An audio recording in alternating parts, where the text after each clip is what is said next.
Beautiful. Hello, everyone, and welcome to another edition of Encore Live. My name is James Smith, Regional Director at Encore Tours, and I'll be your host today for the webinar in Budapest. We hope you enjoyed that excerpt of Liszt's Hungarian Rhapsody No. 2.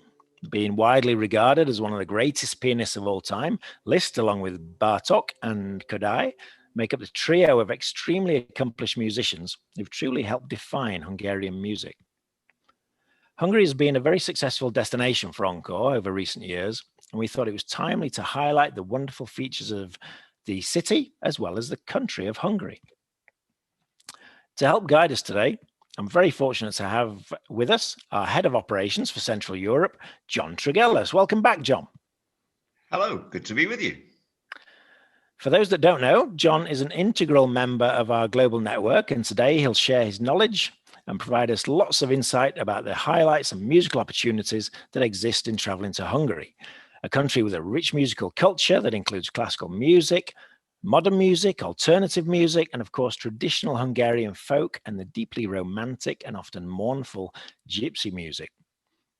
With stunning architecture, breathtaking scenery, a vibrant nightlife, more than 1,000 natural springs, and an incredible musical history, Hungary is a can't-miss destination for the calendars of any touring ensemble. One of the most exciting aspects of Budapest for me growing up was that it was, of course, part of the old Soviet bloc and located behind the Iron Curtain. Like Krakow and Prague, I always feel that it holds such a special and intriguing interest for the traveler.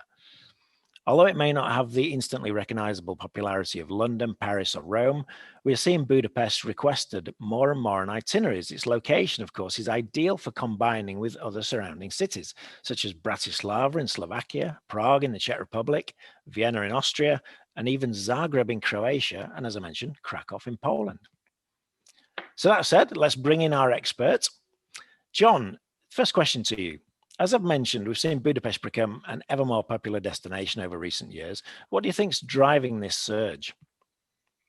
Well, as you say, James, it has been getting more and more popular, and I think the reason is that word is getting round that here you have a majestic capital city straddling the banks of the mighty River Danube, as you say, hidden behind that Iron Curtain for half a century, gradually coming back to its original grandeur and beauty as the Hungarian government, as in recent years, invests, I could almost say pours in money into the restoration of historic monuments. So anyone who went to Budapest, I don't know, should we say 20 or 30 years ago, will find a very polished gemstone now by comparison with the way it was then.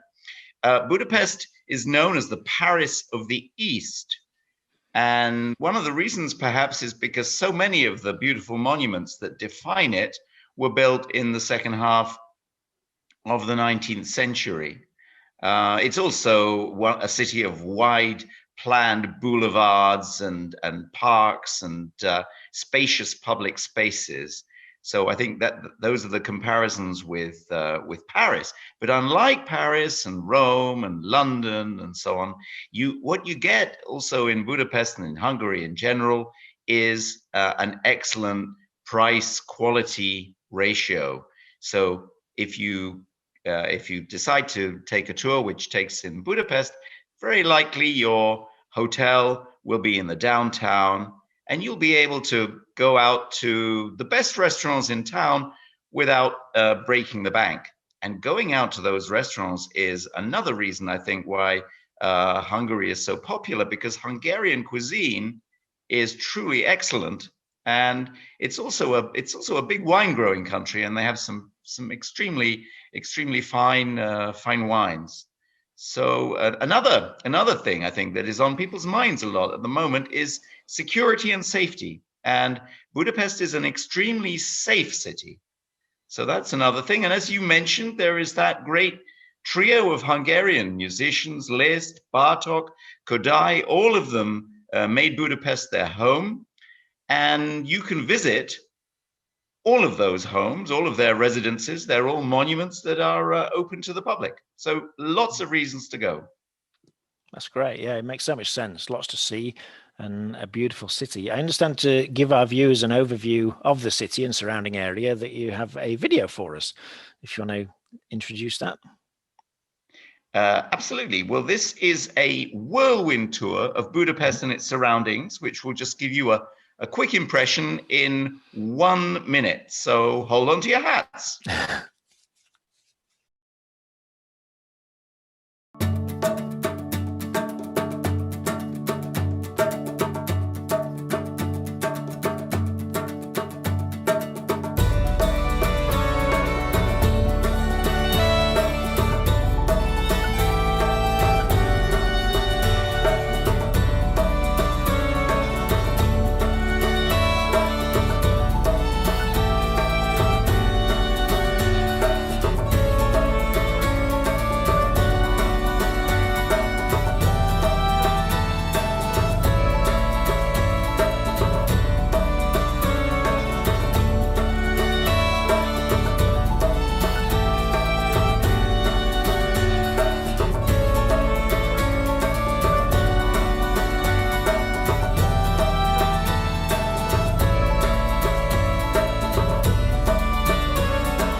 Fantastic. Budapest in a minute.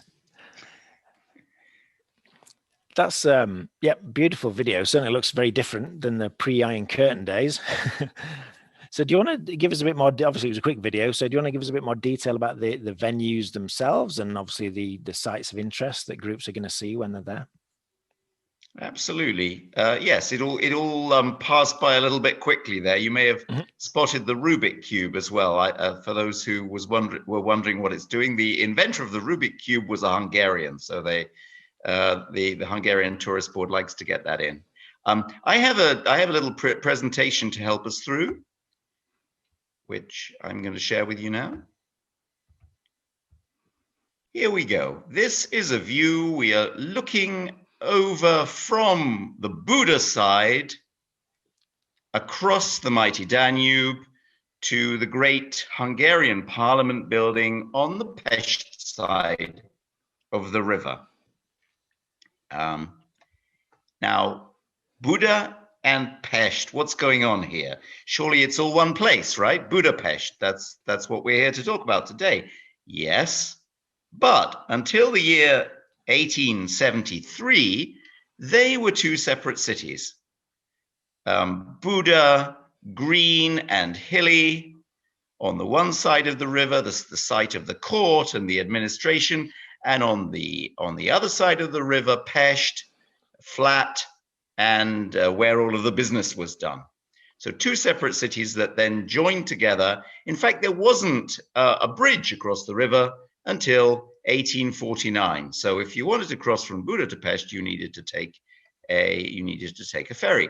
And you can see here in the on the right-hand side of the screen, as James was mentioning, Hungary is perfectly located for a combination tour taking in several different countries, because it has, in fact, 8 different neighbors. And it's very, really quite short journeys to places like Vienna, Bratislava, Prague, Krakow, Zagreb, Ljubljana. And we're going to start our little slide tour on the Buda side. And here you can see Buda Castle, originally seat of government. Now it is the home to a number of different museums and galleries, so you can visit the inside. And in the background, beautifully lit up, you can see the silhouette of the Matthias Church, which is one of the most famous church buildings and a very popular venue for visiting performing groups to the city. In the background, you can see the beautiful residential district of the Buda Hills. One of the most famous landmarks of Budapest is the Fisherman's Bastion, built at the beginning of the 20th century as a viewing point. It's just underneath the castle, so you have a wonderful view down over the Danube River. There's a rather smart restaurant in there as well, a place that every visitor will go to at some point during their stay. And here we are looking down again from the castle side over to Pest. And this is that bridge that I was talking about, the very first bridge, 1849, built by the great Hungarian patriot Count Széchenyi. And he imported some Brits to build it because they were the best bridge builders at the time. And there in the background on the right-hand side, you can see the dome of St. Stephen's Cathedral, which we'll come to in a minute. The largest building in Hungary, and another icon, is the Hungarian Parliament. It was finished at the beginning of the 20th century, 1907, and it is modeled on the Parliament, the British Parliament in London, except as you can see, it doesn't have a Big Ben, but it does have two towers. It's built in the neo-Gothic style. And originally it was built for a parliamentary system that had two separate houses of parliament, as in, say, the American system with the House and the Senate. But now, these days, the Hungarians only have a single house, and therefore you, as a visitor, can go into the parliament and visit the other side. There are a lot of Jewish sites in Budapest. There's a great Jewish heritage, and the great synagogue, which was built in the second half of the 19th century, is one of the largest in the world. It fights for prominence with synagogues in New York and Jerusalem, and so sometimes it's claimed that it's the second, sometimes the third largest in the world. And again, it's a place that can be visited.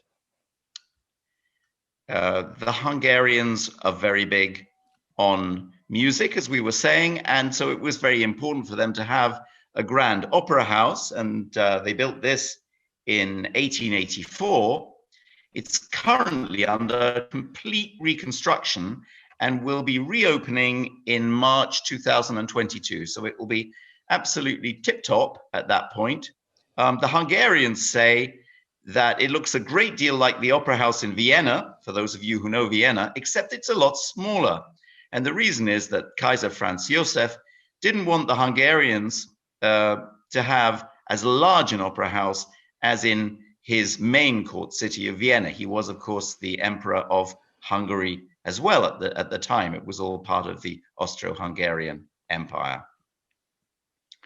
In 1896, the Hungarians celebrated 1,000 years of the foundation of the Hungarian state. And to do that, one of the buildings they built was this lovely Art Nouveau market hall, which is now a focal point for people who are interested in Hungarian food and drink, because it's a great place to go and buy Hungarian food and drink. And I'm going to ask you, James, if you know what this Hungarian dish is that we are seeing here in the picture. I'd probably go with the goulash, John, I think. And that's where you're wrong, because goulash, although we might call this goulash, goulash to a Hungarian is a soup. It is a soup made with meat and paprika, and this is called perkelt, and it's beef in a very wonderful sauce. You can probably guess what the red color of the sauce comes from. James, any ideas? I'd say paprika, John. Yeah, that's it. Absolutely. With traditional Hungarian little dumplings called nokkerli. Another great favorite of Hungarian cuisine. Again, you can see the red color that comes from the use of paprika, and that is the kolbász, or Hungarian sausage. And as I mentioned, they have a lot of fine wines, the sweet wines of Tokaj up by the Ukrainian border. And then there's some excellent red wines that are produced in the south as well. Very much a country where people enjoy their food and drink. And I have to say, the portion sizes are enormous. They have not invented the idea of portion control.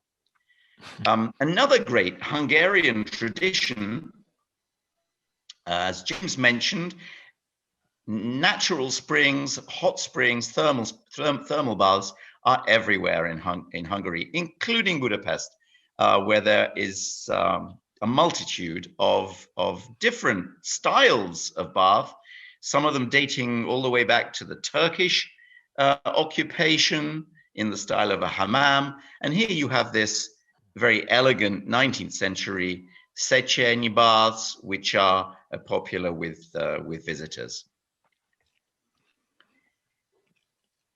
We're moving now to monuments which are also concert venues. This is St. Stephen's Cathedral. It looks very old, but actually it wasn't completed until the beginning of the 20th century as part of that huge wave of construction that I was talking about. It's a little unusual in the sense you can see there on the great altar that that there's a figure.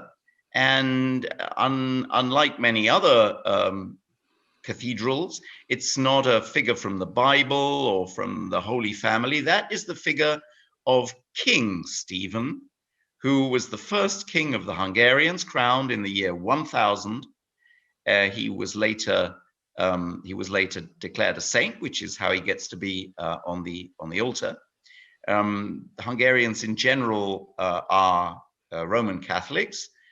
And it's perfectly possible to sing for a mass here or to give a concert as long as you obey the repertoire restrictions. So it needs to be a concert of sacred music. And we saw already in profile the famous Matthias Church, named again after a Hungarian king. And that's another very, very popular place for people to perform, again, either with service participation or with an independent concert. It's possible to use the organ. That has just undergone, it's just reopened last year after a very extensive and expensive renovation. So now looking absolutely magnificent. It's a stunning church, isn't it, John? Yes, and inside it too, the beautiful kind of mosaics and patterns inside. I think one of the last times we had a concert in there was an adult choir from Texas, and they had about 900 people attend. Yeah, and all of that lovely, the lovely interior that you're talking about has now all been polished up, so it's looking absolutely magnificent. St. Anna's, a little favorite of ours. It's a Baroque church beneath the castle, down on the shore, on the banks of the Danube. And here you can see, you talked about good audiences, packed audiences. The Hungarians are certainly great enthusiasts for classical music. And here you can see one of our groups performing in the Church of St. Anna's, which, as I say, is a Baroque church.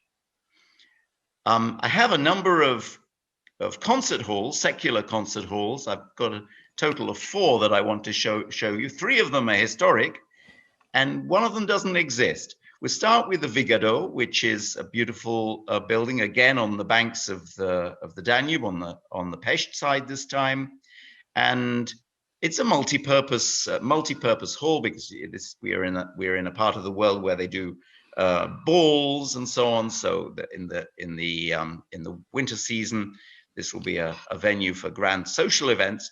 But they can build a big stage large enough to take a full symphony orchestra, and this is a very spectacular place for such an orchestra to perform. We had the San Jose Youth Symphony Orchestra performing there to a packed audience in I think 2017, wasn't it, James? Yeah, I think so. Yeah, it's fantastic.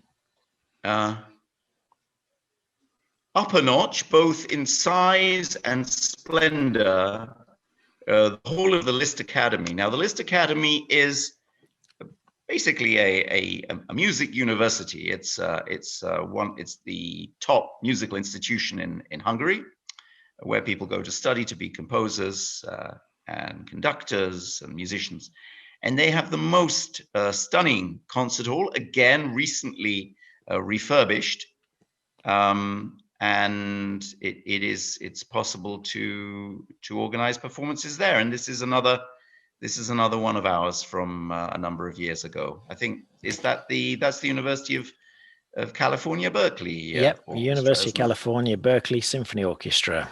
And they toured there. I think they did the first concert after it was reopened, if I remember correctly, John. It's just stunning, as you can see. Absolutely. There is also, for completeness sake, I'm also showing you one of the halls, the largest hall in the new complex built by the river, the National Concert Hall, which offers all of the facilities that you'd expect from an up-to-date concert hall. That's about 20 years old now. It's one of the first concert halls to be built in the former Soviet bloc after the revolutions of 1989, and a very spectacular building it is. And now a building which, as I said, doesn't yet exist, but we want to show it to you because it's going to exist from next year. The cranes are already on site. It's all happening, and this is going to be the House of Hungarian Music. It's great to see the money you mentioned earlier, John, at the start, about being pumped into Budapest, into Hungary. It's great to see you going into the arts and what we're doing here. So yeah, tell us a bit more about this. Absolutely. This is maybe one of the ways in which Budapest compares with Paris is this idea of grand projects. So the government is not afraid to go ahead and spend a lot of public money and to have grand plans. And what they're doing here, this is part of a project to revitalize the largest city park and to build a number of cultural institutions. There'll be a number of museums which will grow up in this park. And one of the anchor projects, if you like, for this whole development is the House of Hungarian Music. As I said, it's being built right now, and we have a little video which shows you the process of the building work. So I'm hoping we can put that on for you.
That was great. Great video. Thanks, John. It's great to see, as I say, money being pumped into the arts and people looking ahead for a new performance location. And Budapest got so many, as you showed through the presentation, beautiful venues, beautiful, attractive buildings, such a great city. And we certainly hope to have some of our directors and performers, our ensembles, perform there in the new Hungarian House of Music in the not too distant future. Such a lovely, lovely city, as you've shown. But of course, there is also the country itself, the country of Hungary. And so do you have some info for us on that, John, just to see what else is out there? Yeah, I'd certainly be very happy to recommend some other destinations because, as you and I know, James, although the big cities, the capital cities, are wonderful places to go to, and they're very dramatic and beautiful, photogenic. It's when you leave the capital cities and go to smaller towns that you start to really get involved with the life of the country and meet real people and have some authentic experiences, which sometimes the larger cities don't offer to the same extent. So I'm going to go back to my presentation here, and first of all, I'd like to take you up the River Danube to the area called the Danube Bend, and you come across the most important religious structure in Hungary, which is the Basilica in Esztergom. Again, possible for our groups to perform there.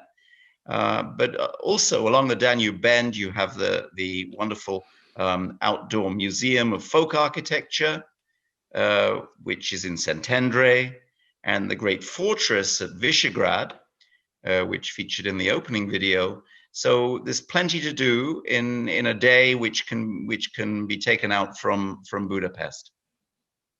Another easy ride from Budapest is the Royal Palace, which is located in the little town of Gödöllő.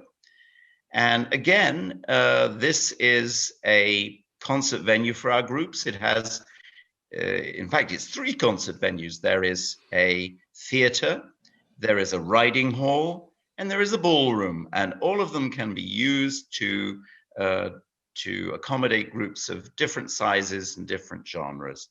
So that's a lovely place to go to see where the Empress Sissi used to live.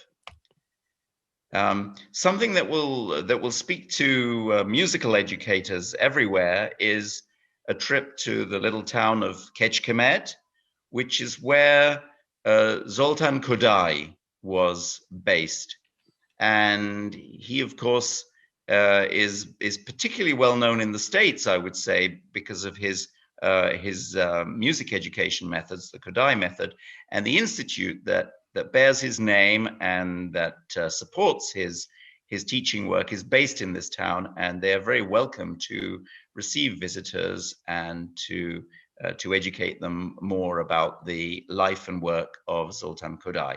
And it's possible you can do it as a day trip from Budapest, but you can also stay there and you can give concerts there. For example, in the beautiful church we can see here next to the rather spectacular town hall.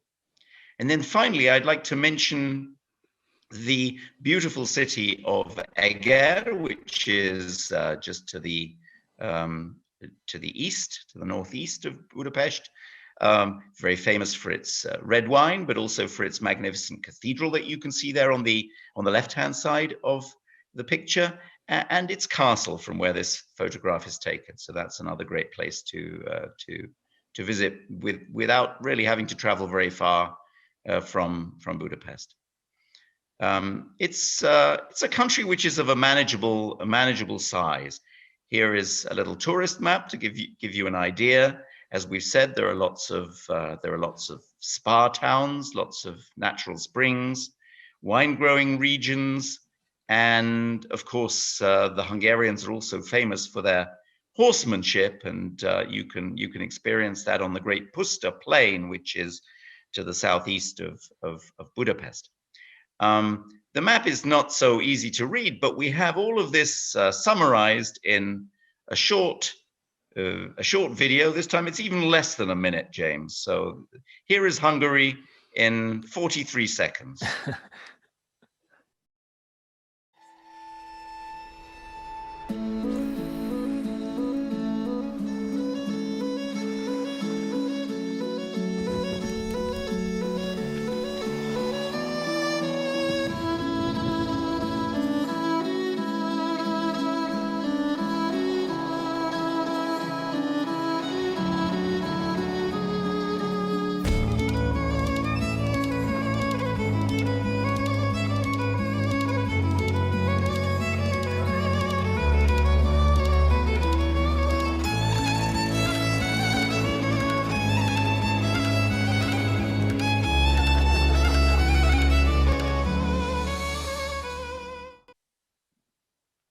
Excellent.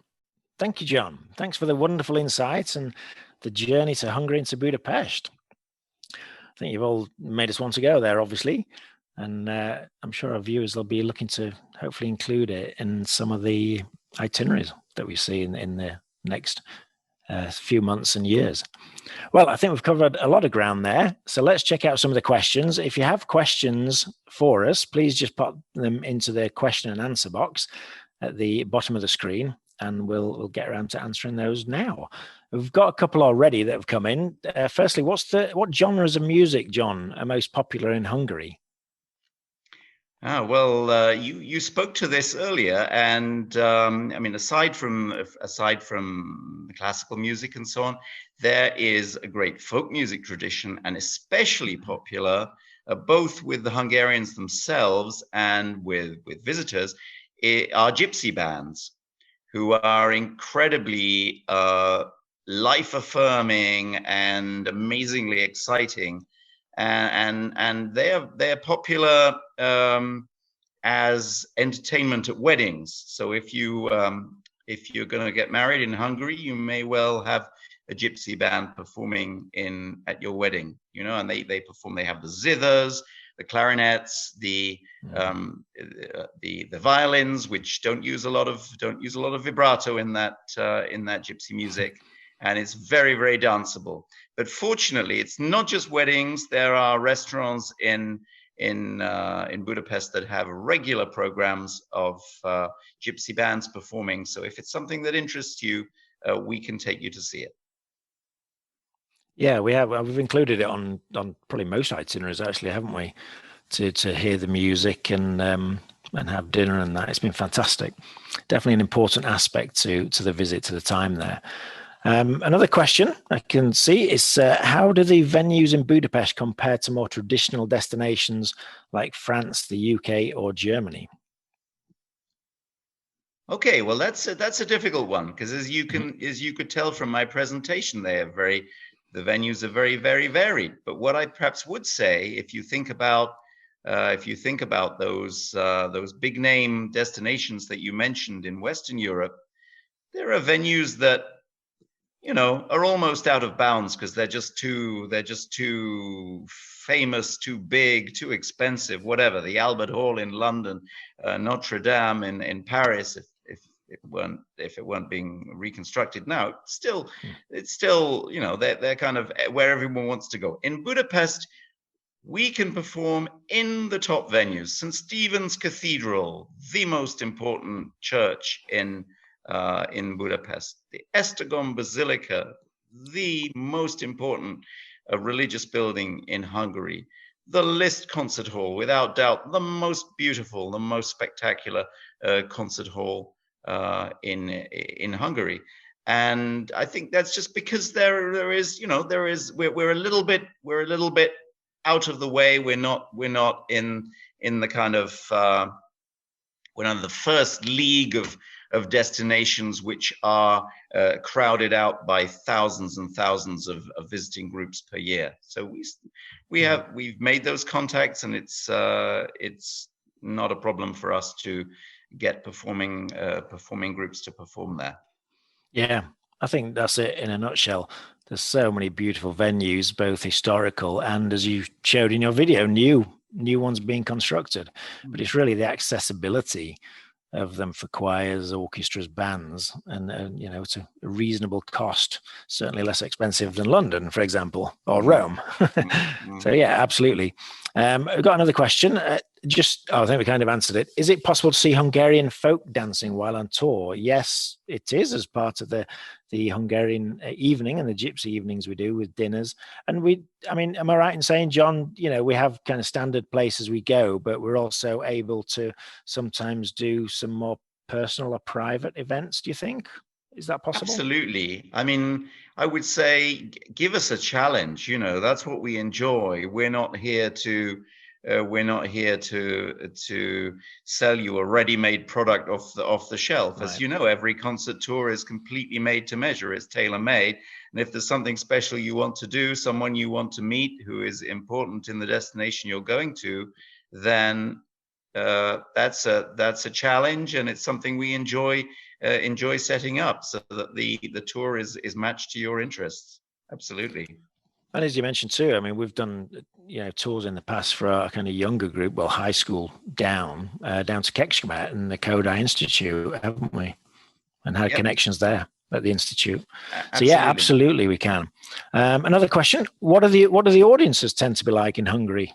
I've mentioned they're numerous, so. Yeah, well, we could see that from some of the photos. I'm glad to say we do have a good following. We have an advantage because the Hungarian system for musical education is extremely good. So most Hungarians who complete their schooling will come away with a good knowledge of classical music, a basic knowledge, and they're keen concert goers.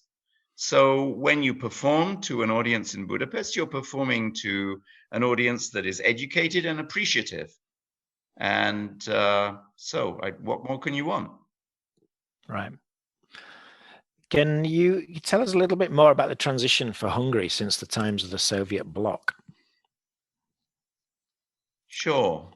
Well, I touched on this. You would now see a lot of change over the situation about 20 years ago. Hungary was actually under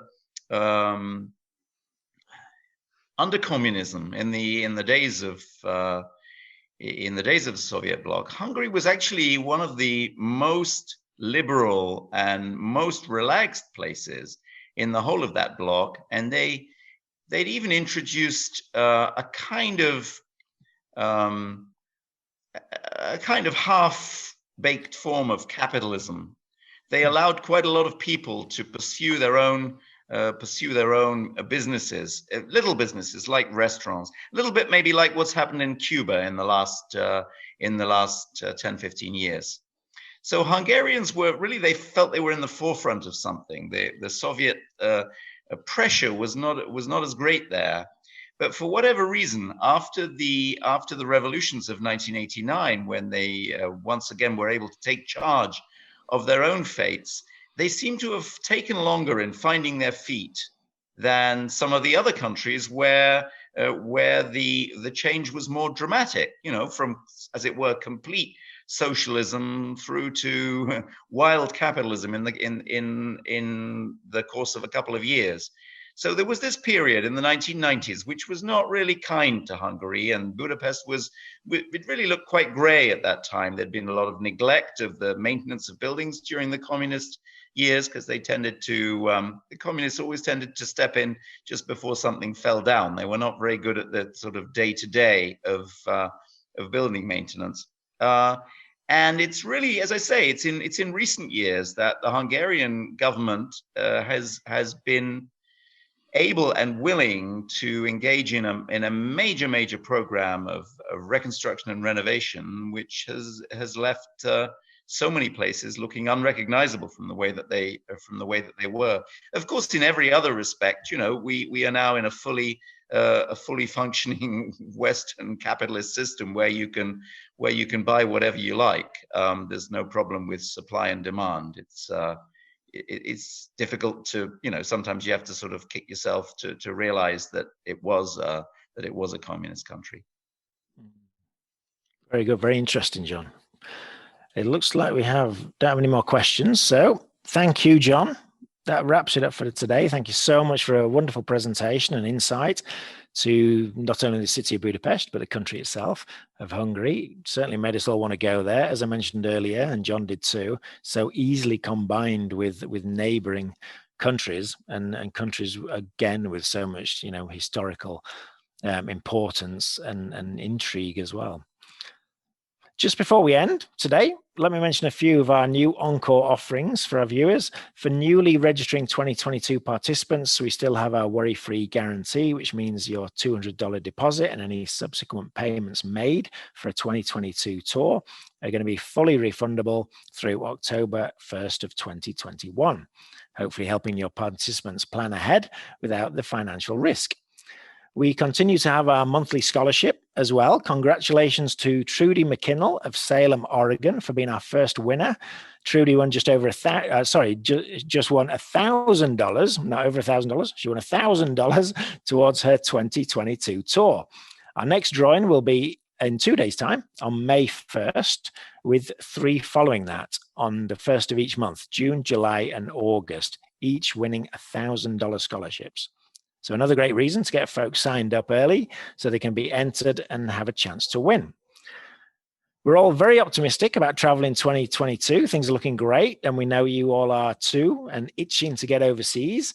As we get back to travel with Encore, we've launched fixed date music appreciation trips in June and September of 2022. And these are aimed at individual travelers and groups that perhaps don't have a fully balanced ensemble in the coming year. We also have festival opportunities for children's choirs in Prague, with special workshop opportunities in Vienna. And for adult choirs, we have the Festival des Trois Châteaux in the beautiful Loire Valley, France, June 23rd to 26th. And finally, we have 2 cathedral residency opportunities for choirs in merry old England in July and August of 2022. Those will be at Norwich and Exeter cathedrals. So a lot happening, as you can see, and some great performance travel experiences ahead. As always, check out our website for more details, and please drop us a line. Once again, I want to thank John for joining us today, all the way from Central Europe. Thank you all for being with us and attending the webinar. I hope everyone enjoyed the special visit to Hungary. And until next time, goodbye from all of us at Encore Tours.